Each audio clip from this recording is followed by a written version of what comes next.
I fell in love with my college roommate, but coming out destroyed everything between us until she showed up at my door 5 years later with a confession that turned my world upside down. Turns out the universe has a twisted sense of humor. And apparently, so did my heart. Have you ever fallen for someone you knew you couldn't have? Someone so close, yet completely out of reach? That was my reality for 2 years as I secretly loved my college roommate, Maddie. When I finally gathered the courage to come out to her, everything fell apart. But life has a way of bringing people back when you least expect it, and sometimes the ending isn't what you thought it would be. I'm Jordan, 28 now, but this story begins when I was 19 and starting my sophomore year at Northwestern. I'd spent my freshman year in a tiny dorm with a roommate who was barely ever there, which suited my introverted personality just fine. But sophomore year meant moving to suite-style housing, and I'd been assigned to live with 3 other girls I didn't know. I was nervous the day I moved in, wondering what kind of people I'd be sharing a bathroom and living space with for the next year. Would they be party girls, study-obsessed? Would they hate me on sight? These were the anxious thoughts running through my head as I lugged my suitcases up 3 flights of stairs in the August heat. I was the first to arrive, so I chose a bed by the window and started unpacking. About an hour later, the door swung open, and in walked Maddie. I still remember exactly what she looked like that day. Tall, with wavy brown hair pulled into a messy bun, wearing denim shorts and a faded band t-shirt. She had the brightest smile I'd ever seen and immediately put me at ease. "Hi, I'm Maddie," she said, dropping her bags and extending her hand. "You must be Jordan. I stalked you on Facebook after I got our roommate assignments." I laughed, feeling some of my nervousness dissipate. Guilty as charged. I may have done the same. We clicked instantly in that rare way that sometimes happens when you meet someone new. By the time our other 2 roommates arrived, Alyssa and Tina, Maddie and I were already planning to rearrange the furniture and talking about splitting a mini fridge. The 4 of us got along fine, but from day one, Maddie and I had a special connection. It didn't take long for us to become inseparable. We had different majors. I was studying journalism while she was pre-med, but we found ourselves creating routines together. Morning coffee runs before class, study sessions in the library, Sunday night movie marathons to stave off the pre-Monday blues. Maddie was everything I wasn't, outgoing, spontaneous, and effortlessly confident. She drew people to her like moths to a flame, but somehow I was the one she chose to spend most of her time with. "Jordan gets me," she would tell people when they asked why she wasn't at some party or event. We speak the same language. I didn't realize I was falling in love with her at first. I'd known I was attracted to women since high school, but I'd never acted on it or told anyone. Growing up in a small Indiana town with traditional parents meant I'd kept that part of myself carefully hidden away. With Maddie, I told myself we were just best friends. Very close, affectionate best friends. But by the middle of sophomore year, I couldn't deny it anymore. The way my heart raced when she would climb into my bed to watch movies on my laptop. How I'd find excuses to touch her, fixing her hair, adjusting her collar, our hands brushing when we passed each other things. The jealousy I felt when she went on dates with guys from her chemistry lab. I was in deep and it terrified me. Our junior year, we decided to move off campus together, just the 2 of us. Our other roommates wanted to live in the sorority house, and Maddie suggested we find a small apartment nearby. Looking back, I should have said no. Should have known that having her all to myself would only make my feelings stronger, but I couldn't resist the idea of waking up every day to her making coffee in our kitchen, of having late-night talks without Alyssa and Tina around. The apartment was tiny, a 1-bedroom with a pull-out couch in the living room that we took turns sleeping on.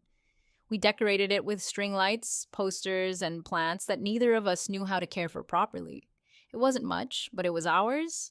That year was both heaven and hell. Heaven, because I got to be with Maddie every day, sharing a life with her in our little apartment. Hell, because I was constantly hiding, constantly afraid that she would see through me and discover my feelings. "We're practically married," she joked one night as we did dishes together after dinner, bumping her hip against mine playfully. All the domesticity without the drama. If only she knew the drama happening inside my head. Things came to a breaking point during spring break of junior year. Most students had gone home or on trips, but Maddie and I both stayed behind. Me to work on a big project for my journalism program, her to catch up on studying for the MCAT. Having the apartment to ourselves with no classes or other obligations felt different, more intimate somehow. One night, we'd had a few glasses of wine while watching reruns of Friends. Maddie was extra affectionate when she drank, and she'd curled up against me on the couch, her head on my shoulder. I could smell her shampoo, feel the warmth of her body against mine, and it was driving me crazy. "I think I'm going to break up with Justin," she said suddenly, referring to the guy she'd been casually seeing for a few months. My heart leapt traitorously. "Oh, why's that?" she sighed, shifting to look up at me. "I don't know, there's just no spark, not like with us." "What do you mean?" I asked, my pulse quickening. "I mean, look at us," she gestured between us. "We have more chemistry just sitting here doing nothing than I do with him when we're making out." That's weird, right? Maybe it was the wine, or the way she was looking at me, or just the culmination of 2 years of pent-up feelings. But something in me snapped. I couldn't hold it in anymore. "Maddie, I need to tell you something," I said, my heart beating so hard I thought it might crack a rib. My fingers fidgeted with the edge of a throw pillow, practically shredding the fabric. She sat up, suddenly serious. "What is it? You're scaring me." I took a deep breath. "I'm gay, and I have feelings for you. I have for a long time." The silence that followed felt like it lasted an eternity. I watched as her expression changed from confusion to surprise to something I couldn't quite read. She pulled away slightly, creating physical distance between us. "You're gay?" she finally said, her voice small. I nodded, tears threatening to spill over. "I've known for a while. I've never told anyone before." "And you have feelings for me?" she asked, as if confirming she hadn't misheard. "Yes!" I whispered, the word catching in my throat like a fish hook. "I'm sorry. I never meant for this to happen." "I tried not to. I swear." Maddie stood up abruptly. I need some air. I need to think." She grabbed her jacket and keys, avoiding my eyes. Before I could say anything else, she was out the door. I sat there, frozen, as tears streamed down my face. What had I done? Maddie didn't come home that night. She didn't answer my calls or texts either. When she finally returned the next afternoon, she was distant, awkward. She said she wasn't upset that I was gay, but that she felt blindsided by my confession of feelings for her. "I just don't know how to do this now," she said, gesturing vaguely around our apartment. "Everything feels different." I apologized over and over, told her we could forget I ever said anything, promised things could go back to normal. But they couldn't. A chasm had opened between us, and I didn't know how to bridge it. In the weeks that followed, Maddie started spending more time away from our apartment. She would leave early for class and come home late, sometimes not until I was already asleep. When we were together, conversation was stilted, nothing like the easy flow we'd had before. She stopped climbing into my bed for movie nights, stopped playing with my hair, stopped all the casual touches that had been driving me crazy but that I now desperately missed.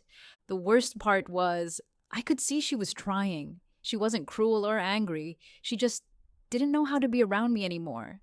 And I didn't know how to fix it. By the end of the semester, Maddie announced she'd found another place to live for senior year. She said she'd found someone to take over her part of our lease and that she thought it would be better for both of us if we had some space. I didn't fight her on it. How could I? I had ruined everything. The day she moved out was one of the worst of my life. We hugged goodbye awkwardly, promising to stay in touch, but we both knew it was a lie. The door closed behind her, and I collapsed onto the floor, sobbing until I had no tears left. Senior year was a blur of throwing myself into my studies, trying to numb the pain of losing Maddie.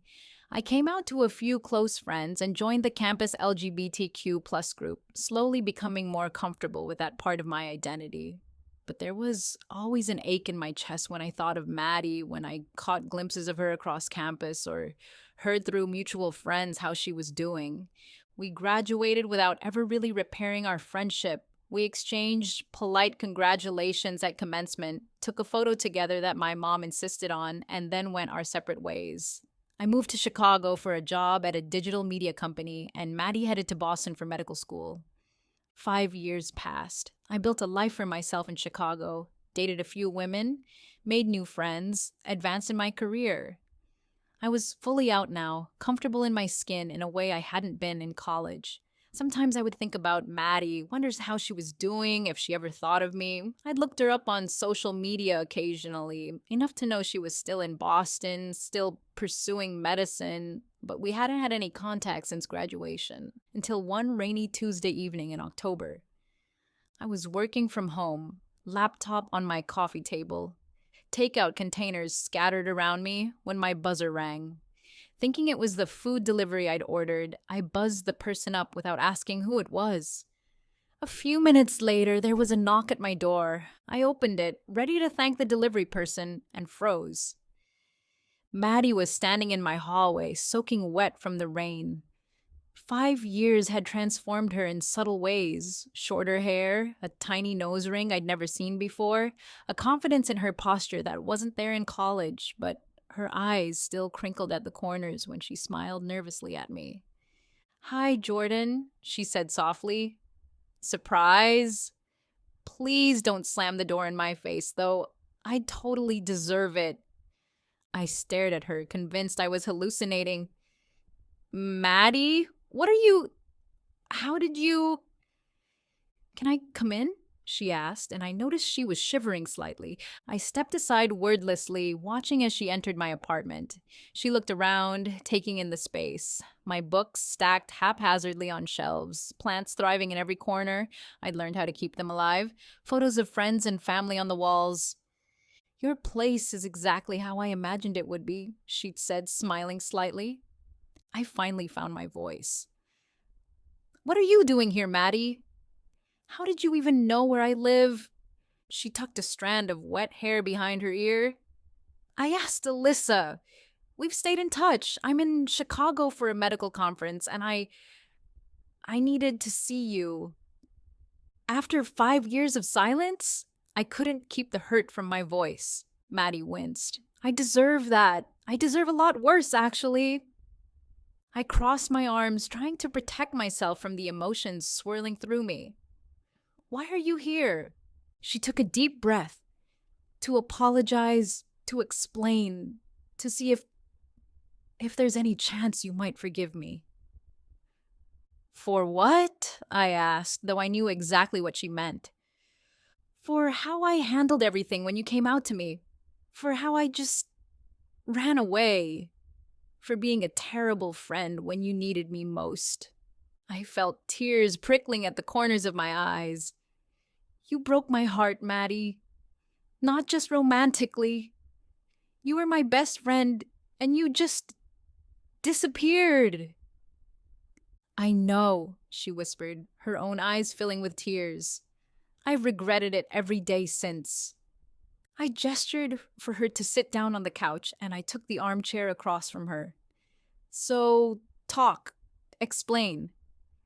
Maddie wiped at her eyes. "When you told me you had feelings for me, I panicked. Not because you were gay. I swear that wasn't it. But because it made me question everything about our relationship. About myself." She paused, gathering her thoughts. "You know how I was back then, always dating guys, always trying to find the right one. None of those relationships ever felt right, but I never understood why. Until you..." I frowned, not understanding. "What do you mean?" "After I left that night, I went to a bar and got drunk. I couldn't stop thinking about what you'd said about us having chemistry, and I realized you were right. The reason none of my relationships worked was because I was comparing them all to you. My heart was pounding now. Maddie, what are you saying? I'm saying that I was in love with you too, Jordan, she confessed, her words tumbling out like they'd been trapped too long. I just didn't have the framework to understand it. I didn't have your courage to face it. I felt like someone had sucked all the oxygen from the room. You. What? I loved you, she repeated, her voice stronger now. But I was scared. I'd never thought about being with a woman before, never considered that I might be bisexual, and instead of exploring those feelings, instead of talking to you about it, I ran. I pushed you away because I was terrified of what it meant about me. I was stunned into silence. All these years, I thought she'd rejected me because she was straight, because she could never see me that way. To hear that she had felt the same way was earth-shattering. So, what happened after? I finally asked. In Boston, Maddie gave a sad laugh. I threw myself into med school, tried to date men, tried to forget you. But I couldn't. About 2 years ago, I finally admitted to myself that I was bisexual. I started seeing a therapist, began dating women, and with every step I took toward accepting myself, I thought of you, of how badly I'd hurt you, of what we might have had if I hadn't been so afraid.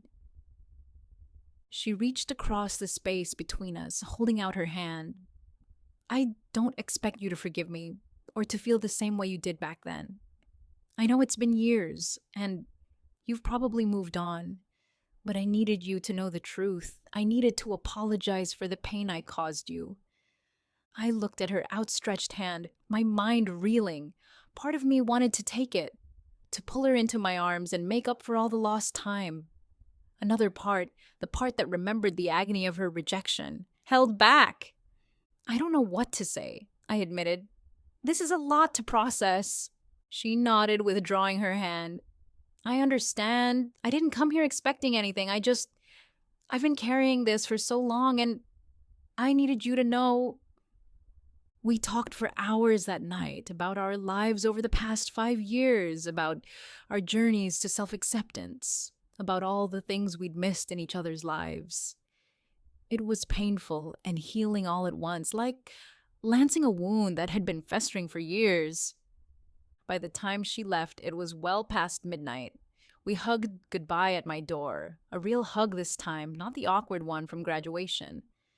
I'm here for 3 more days, she said softly. If you want to talk more, or I don't know.